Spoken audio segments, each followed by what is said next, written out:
En esta parte del curso de metodología cualitativa para hacer investigaciones en salud pública, les voy a hablar de la triangulación y la saturación.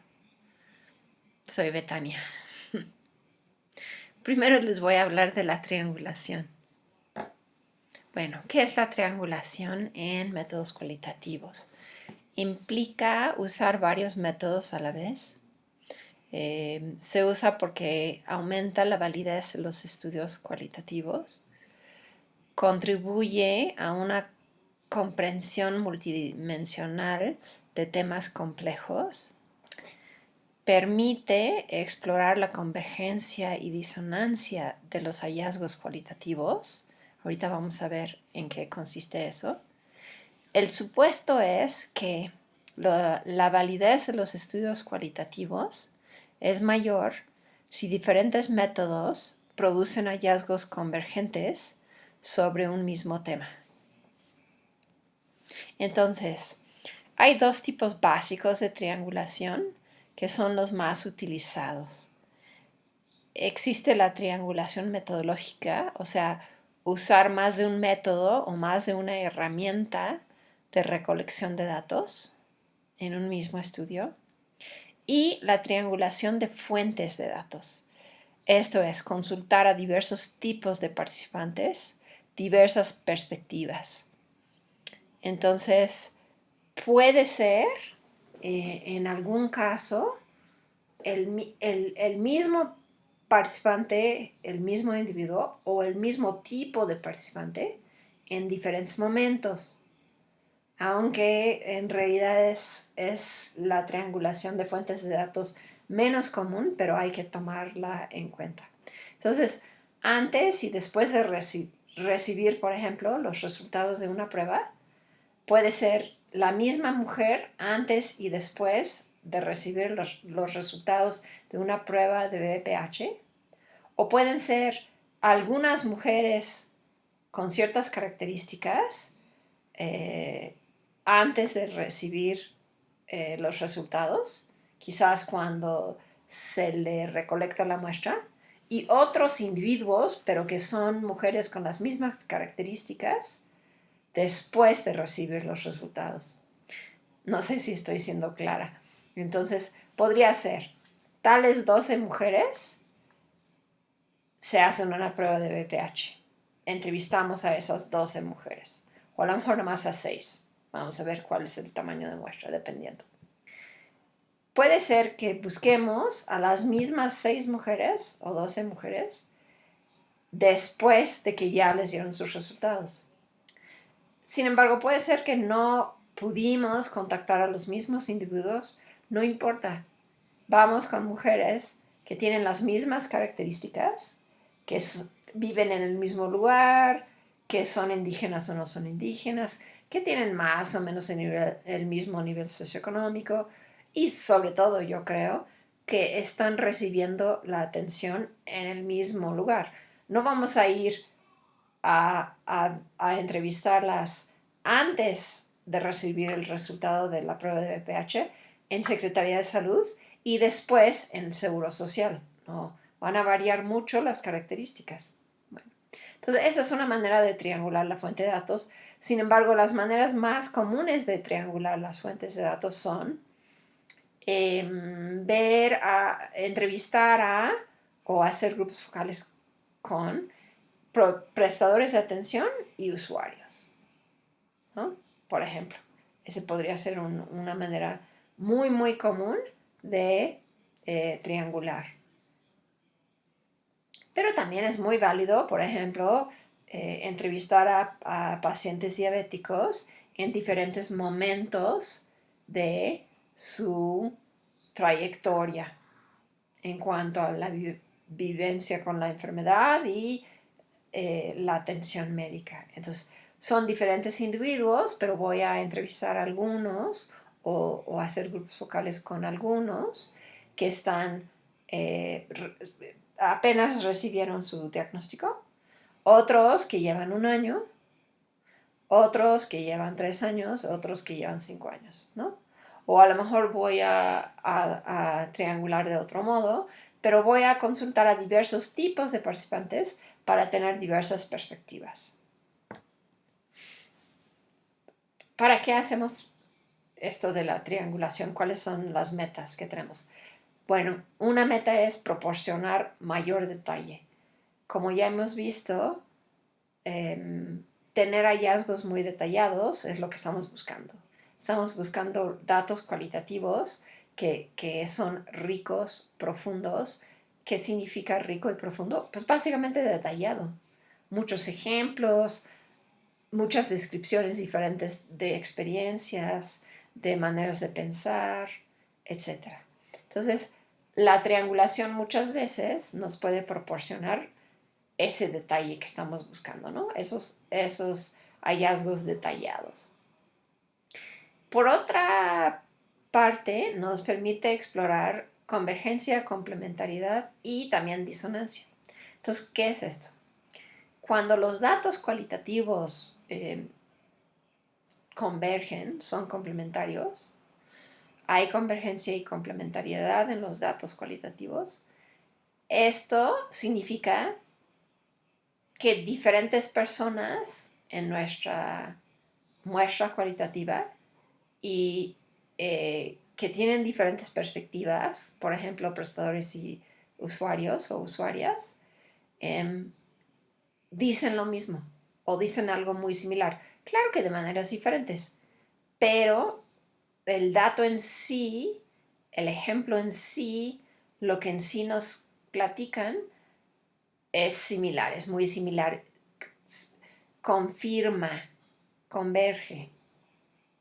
Y entonces confirma los hallazgos y esto aumenta la validez y la credibilidad de nuestro estudio. Entonces, un ejemplo de convergencia es que cuando entrevistamos a prestadores de la atención que trataban a mujeres viviendo con VIH y eran médicos tratantes, enfermeras y otro tipo de prestadores que buscaban lograr con las mujeres viviendo con VIH la adherencia al medicamento antirretroviral, los prestadores decían, pues me parece que no hay desabasto, me parece que siempre estamos surtiendo bien los medicamentos en tiempo, cuando llegan las pacientes, en este caso estaba hablando de las mujeres, sí hay medicamentos, no estamos teniendo problemas con eso.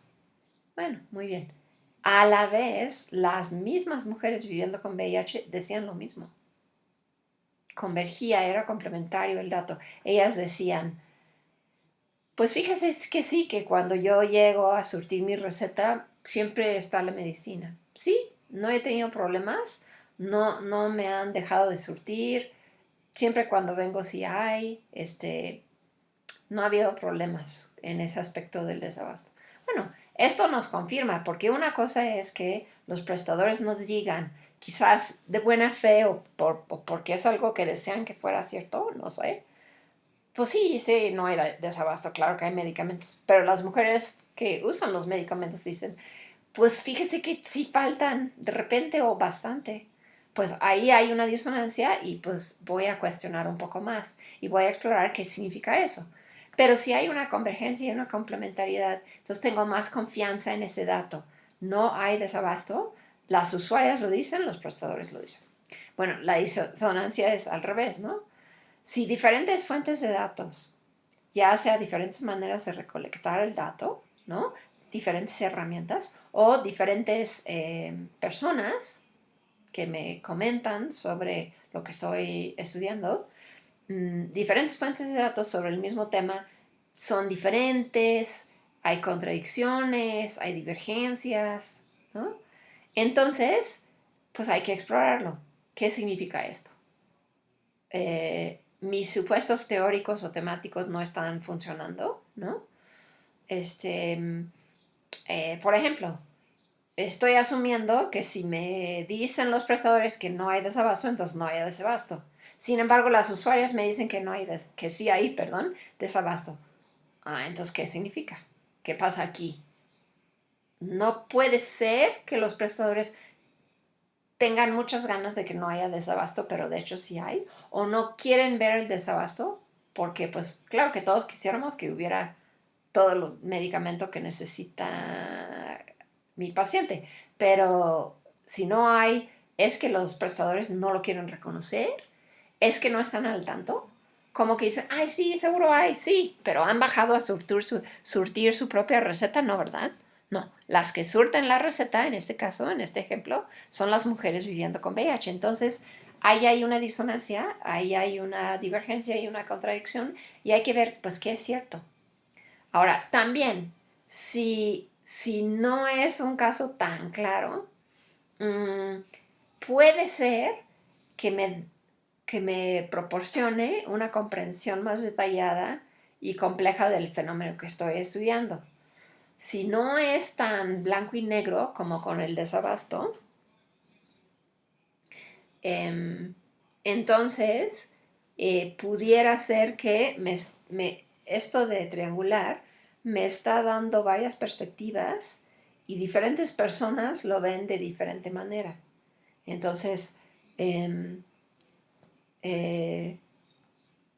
los prestadores ven que están explicando algún aspecto de la atención y que están explicando este aspecto de la atención, pues dándoles todos los datos posibles a los usuarios, ¿no? Entonces están dando todos los datos, están utilizando una terminología correcta, están dando mucho detalle.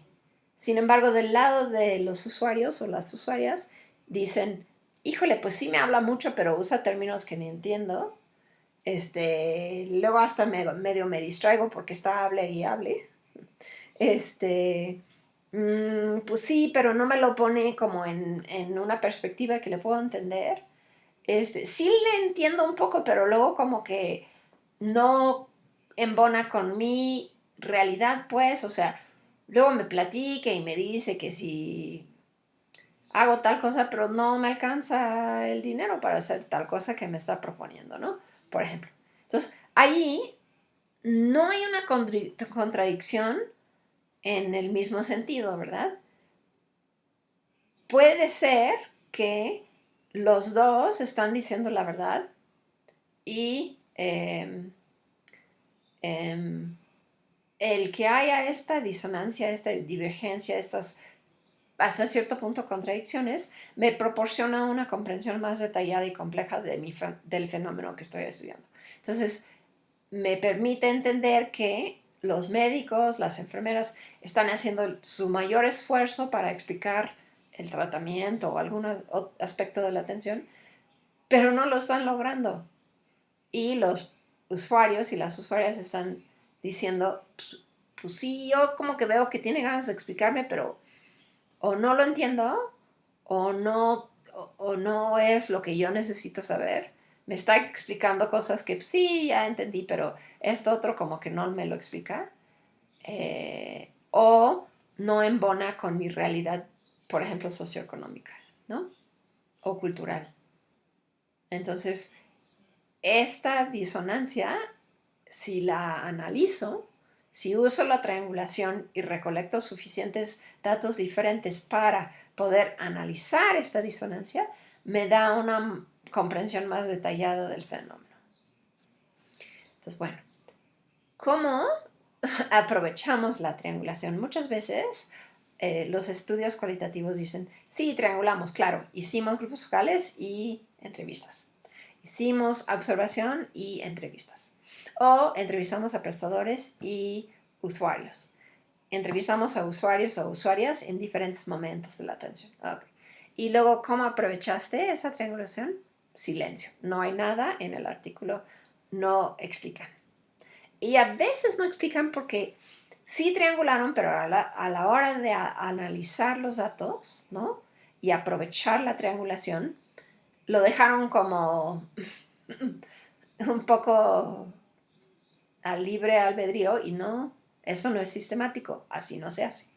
Hay que ser sistemático siempre en la investigación y bueno, no sé si sobre todo, pero también en la investigación cualitativa. Entonces, un método sistemático para analizar los resultados de la triangulación que es importante involucrar al menos algunos de estos elementos en un buen estudio cualitativo, es el que proponen estos autores Farmer et al. Entonces, bueno, primero voy a etiquetar los datos para indicar cada tipo de instrumento, o sea, cada tipo de herramienta de recolección de datos y cada tipo de informante. Entonces, voy a saber cuál fue un grupo vocal y cuál fue una entrevista. Voy a hacer con el nombre del archivo, de la transcripción, del archivo de audio y luego del archivo de la transcripción. Entonces, luego voy a saber qué tipo de informante me está hablando en el nombre de cada archivo, de cada transcripción de una entrevista, por ejemplo. Sé si me está hablando qué tipo de persona. Usuarios en qué momento, y así. O si son entrevistas y grupos focales. Luego, cuando analizo, una de las cosas principales que hago cuando analizo es que codifico. Y en otra sesión vamos a ver la codificación. Pero analizo o codifico de tal manera que me permite explorar precisamente la convergencia de los datos y la disonancia, ¿no? Entonces, hay acuerdos, los usuarios y los prestadores están de acuerdo. Las usuarias en diferentes momentos de la atención dicen lo mismo. O hay un acuerdo parcial, en algunas cosas hay acuerdo y en otras hay diferencias. Ajá, ¿cuáles son esas diferencias? Hay silencios, o sea, los prestadores me hablan de tal cosa y las usuarias nunca me hablan de eso. Bueno, ¿por qué? O a qué se debe ese silencio. ¿A que no le importa a la usuaria? Bueno, a lo mejor. Entonces, perfecto. ¿A que no lo maneja el tema? Bueno, si no maneja el tema, probablemente lo maneja con otras palabras. Entonces vamos a explorarlo, ¿no? O hay de plano una disonancia, una contradicción. ¿Cuál es esa contradicción y qué me dice? Me dice que el hallazgo es complejo y entonces me explica algo sobre esa complejidad. O me dice que tengo que examinar las perspectivas de las diferentes personas, por ejemplo, que los prestadores dicen, claro que no hay desabasto, y las usuarias dicen, pues el médico dirá que no hay, pero yo cuando llego, la tercera parte de las veces que llego no hay. Entonces, pues dígale, hágale como quiera, pero pues no hay la tercera parte del tiempo. Entonces, o soy la única que no hay la tercera parte del tiempo, o qué pasa, ¿no? Entonces, pues explorar qué pasa. Entonces, codifico, analizo de tal manera que aprovecho mi triangulación. Exploro la convergencia y la disonancia. Luego, interpreto la convergencia y la disonancia. Luego, evalúo qué tan completos están mis datos de las diferentes fuentes. ¿De acuerdo? ¿Qué tanto mis datos, mis entrevistas, por ende, qué tanto en la guía de entrevista indago sobre cada punto, ¿no? O qué tanto logré que me hablaran de cada punto, ¿no? Entonces, ¿qué tanto mis datos cuentan, explican, cubren la complejidad y múltiples dimensiones del fenómeno? Si no toman en cuenta estas dimensiones complejas, ¿no? Entonces regreso a campo y recolecto más datos. En un trabajo de campo iterativo, que regreso a campo. No es lineal, es espiral, es como en una espiral. Entonces, los médicos mencionan algo que las usuarias no mencionan, pues voy con las usuarias y pregunto, ¿qué onda con este tema? Ah, pues sí, nada más no le había comentado porque no me había preguntado, pues claro, le cuento. Perfecto. A lo mejor entonces veo que no hay una disonancia, que no hay una contradicción, nada más no había yo logrado que ellas me contaran sobre eso, ¿no? También, si los usuarios o las usuarias se contradicen a sí mismos, o unos dicen una cosa y otros dicen otra cosa, pues lo exploro. A lo mejor no me di cuenta y hay dos tipos de usuarios, pero yo los veía todos iguales, todos tienen la misma edad, vamos a decir, el mismo género. No vi la diferencia, pero hay dos grupos. Hay unos muy adherentes y poco adherentes, ¿no? o no me di cuenta de lo importante que era que unos están al comienzo de vivir con la enfermedad crónica y otros van más adelante. Y yo decía, híjole, de 1 año a 2 años no puede ser tanta la diferencia. Ah, pues resultó que sí, ¿no? Me equivoqué. Ok. Entonces, se contradicen entre sí, no entre ellos mismos, sino los que tienen 6 meses de diagnóstico y los que tienen año y medio, hay contradicciones. Lo exploro más con ello y veo, los que tienen 6 meses están experimentando algo bien diferente que los que tienen año y medio viviendo con hipertensión, ¿no? Y de hecho, muchas veces los estudios cualitativos han encontrado, creo que los cuantitativos también, pero eso sí no me consta, que los pacientes con hipertensión al año empiezan a fallar en su adherencia. Y es aproximadamente al año en que empiezan a tener muchos problemas con la adherencia. Y si no hay una intervención de parte de varios prestadores o algunos prestadores en ese momento, no se vuelven adherentes otra vez, sino que pues dejan de ser adherentes del todo, ya ni regresan a la atención. Exagerando un poquito, así como un poquito burdo mi resumen de este tema, ¿no? Pero bueno, entonces, si los usuarios en este caso se contradicen entre diferentes usuarios, pues explorar qué significa. ¿Significa que hay experiencias diferentes a los 6 meses, al año y medio?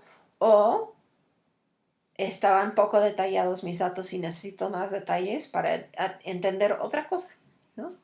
También, si no tienes los casos negativos, donde van a ser casos atípicos del, del caso que estás estudiando, ¿no? De los hipertensos que están usando atención o de los diabéticos o de lo que sea, ¿no? Entonces, a lo mejor ese es parte del problema, que no has reclutado casos negativos, ¿no? Casos extremos, casos atípicos que te pueden echar luz a qué pasa con los casos típicos también.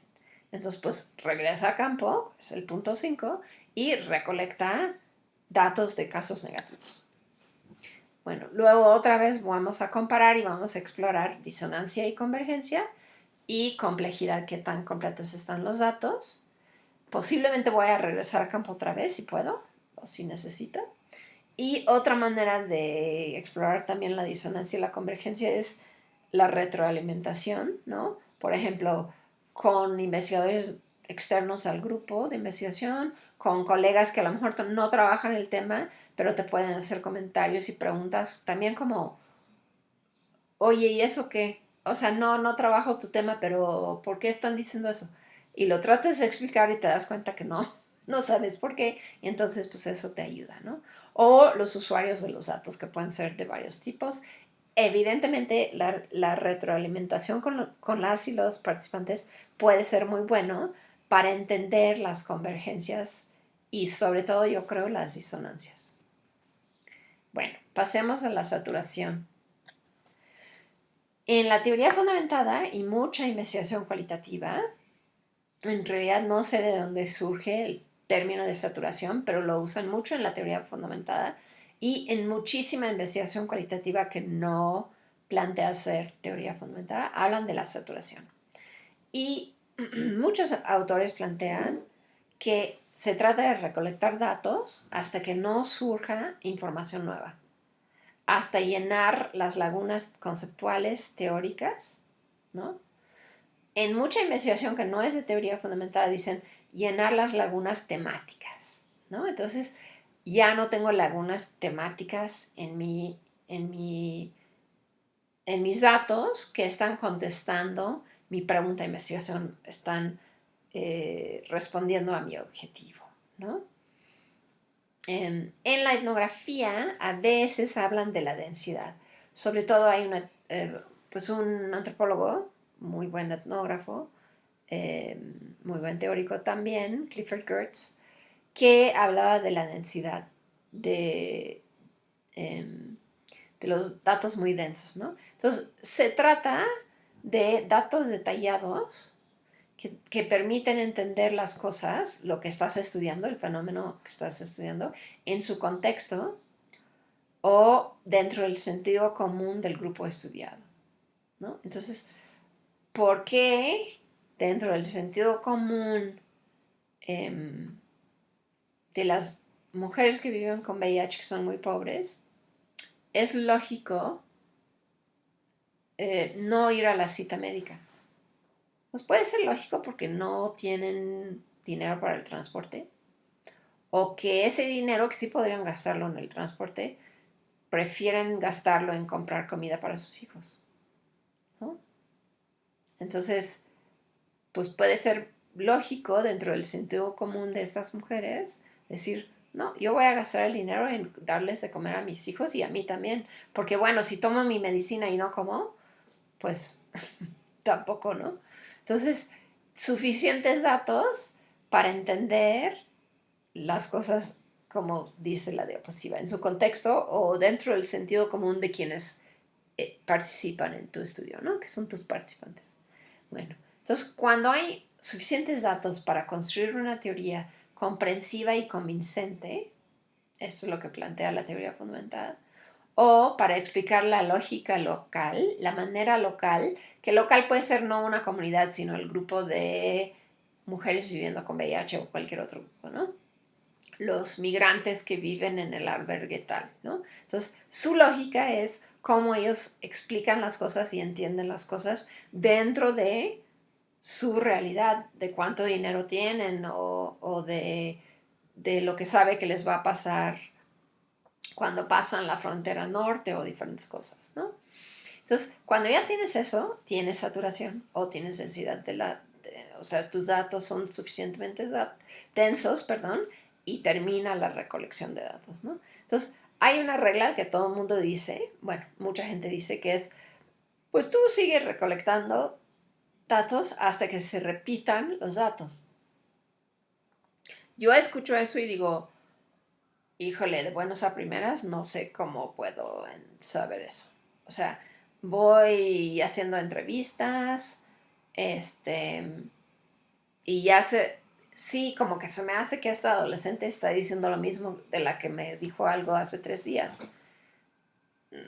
Pero otras cosas las dijo diferentes. Entonces, sí, técnicamente es hasta que se repitan los datos, porque cuando se repiten y se repiten y se repiten, tienes densidad, tienes suficientes datos para elaborar una explicación de lo que pasa en tu estudio, ¿no? En tu grupo de estudio.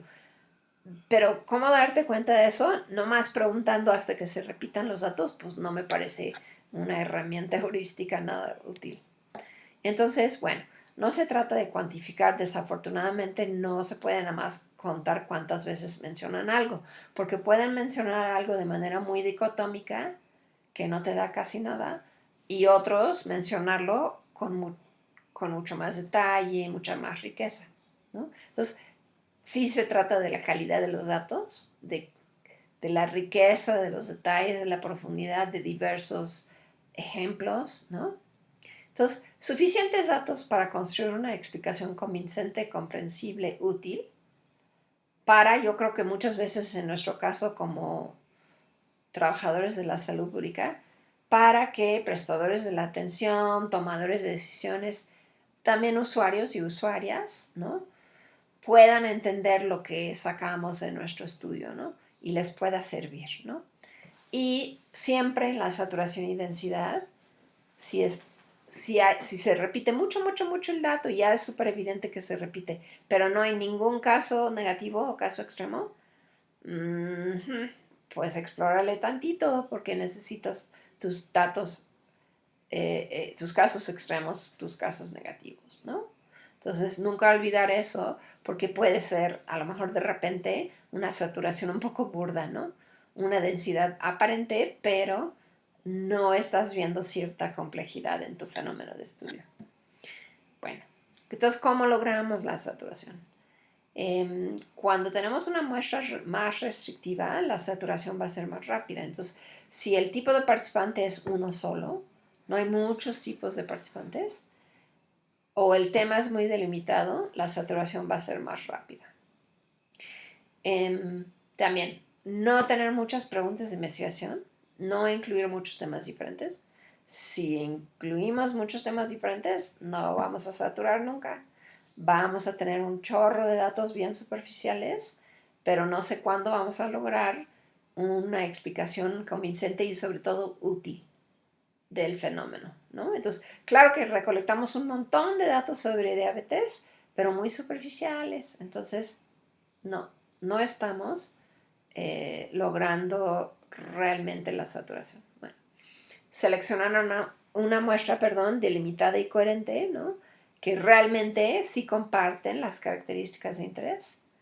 O utilizar algún tipo de muestreo a propósito. Triangular nos va a ayudar con la saturación y aunque no está aquí, los casos negativos nos van a ayudar con una saturación eh, real y fidedigna. Ahora, lo complicado.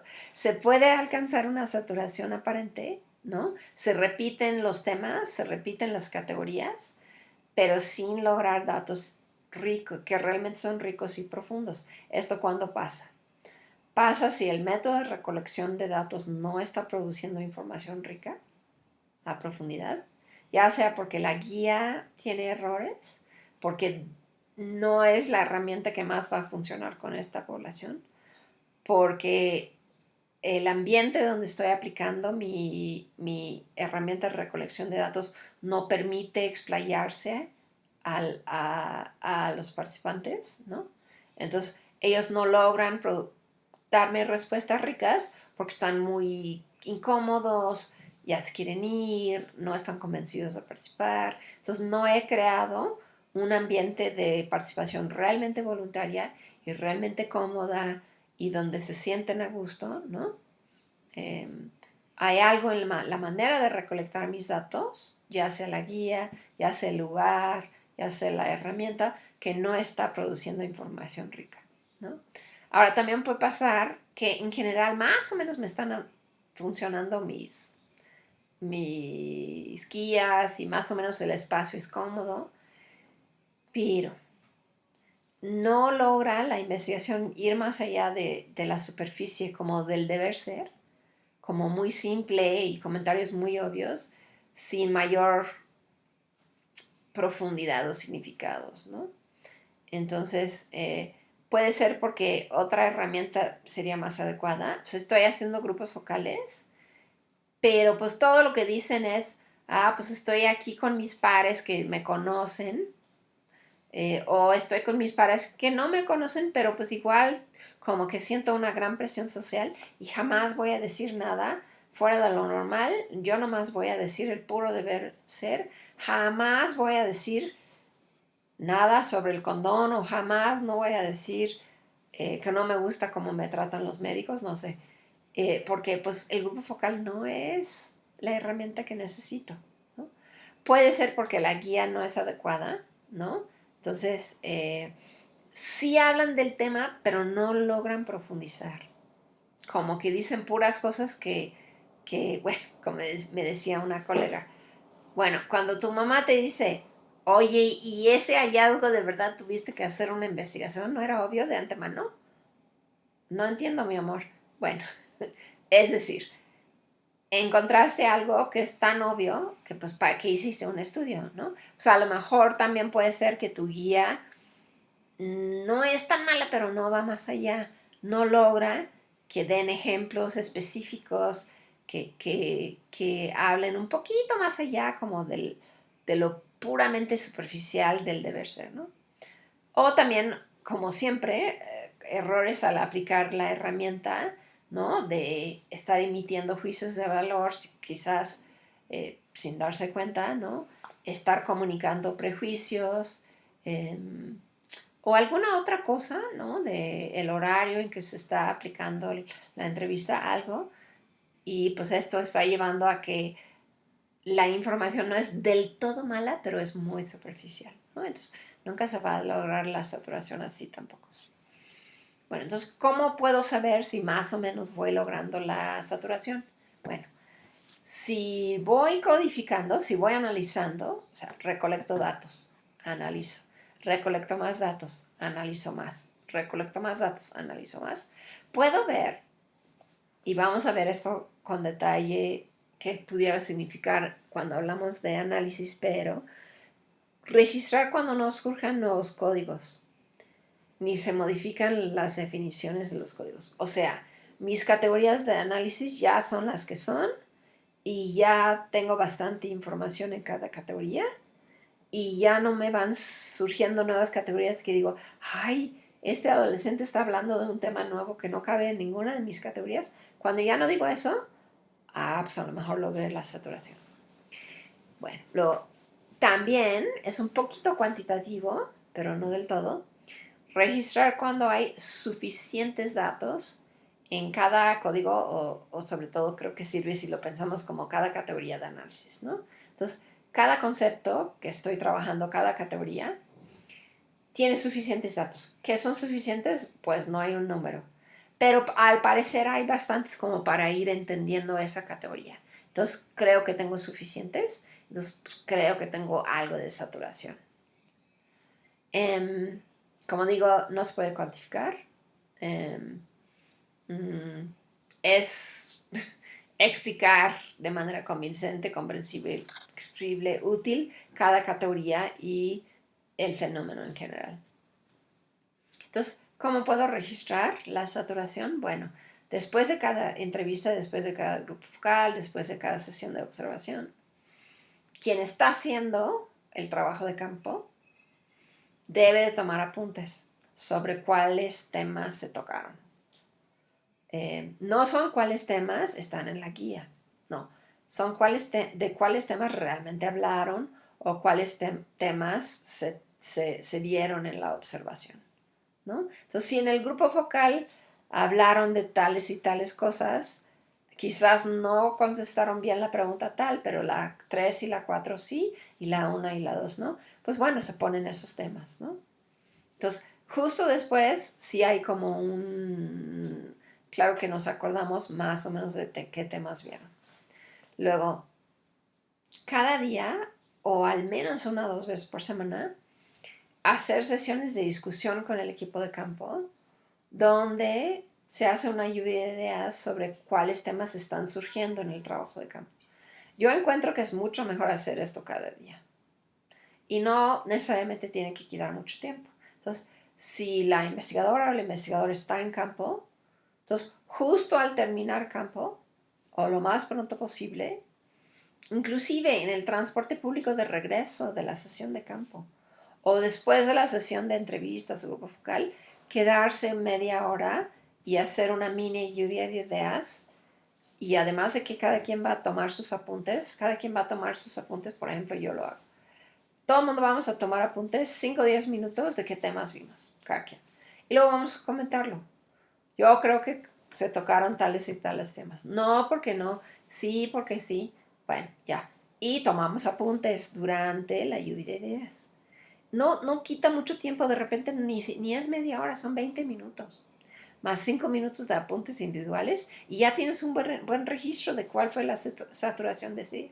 Si la investigadora o el investigador principal no están en campo, puede pasar, ¿no? Entonces, pues tener una llamada telefónica, esa noche. A más tardar esa noche, ¿no? O esa tarde. Y pues hacer la lluvia de ideas, ¿no? También siempre es bueno si se puede transcribir por lo menos algunas de las entrevistas vocales e ir como que viendo bien qué datos se van registrando, ¿no? Y hasta hacer un análisis inicial, ¿no? O hacer un análisis más detallado, que también es maravilloso. También, también pensando en cómo registrar saturación, también si como coordinador de campo, coordinadora o investigador principal, vas recibiendo ya los audios, que eso no tienes que esperar la transcripción, escucharlos. Hay que escucharlos. Da flojera. Uno está haciendo otras cosas, por eso no fue a campo. Sí, ni modo. De eso se trata ser el investigador o la investigadora. Entonces, sí da mucha flojera, entonces más hay que decir, ni modo. Escucho por lo menos un cacho para ver la calidad. Ya aprovecho para de una vez ver la calidad de la entrevista, que si está funcionando la guía, si la están aplicando bien, y a la vez veo cuáles temas están. Entonces, para ver cuáles temas se están dando, la verdad es que debo de escuchar las grabaciones completas, ¿no? Entonces, puede ser más eficiente tener la discusión grupal, presencial o por teléfono, y eso es muy válido, pero por lo menos escuchar algunas grabaciones también es bueno. Bueno, si tengo datos de mala calidad o que son muy, muy superficiales y recolecto más datos de igual de mala calidad o superficiales, no voy a lograr nunca la densidad ni la saturación. ¿Por qué? Porque no voy a tener muchos datos de buena calidad, voy a tener muchos datos de mala calidad. Entonces, muchos datos de mala calidad no dan saturación. Pero, si mis datos son parciales, son insuficientes, pero no son de mala calidad, saber cuándo son superficiales es muy difícil, pero por lo menos decir, mira, no sé bien si estamos llegando al punto de la profundidad, pero sí veo que tienen cierta calidad. Están dando respuestas más o menos largas, sí están hablando de por lo menos 2 o 3 temas que tienen que ver sí con el estudio, que sí son temas que busca la entrevista. Hay otros temas que no están tocando, pero bueno, por lo menos algunos sí son temas del estudio, ¿no? Sí están empezando como a contestar algunas mini preguntas de investigación o algunas partes de la pregunta de investigación, ¿no?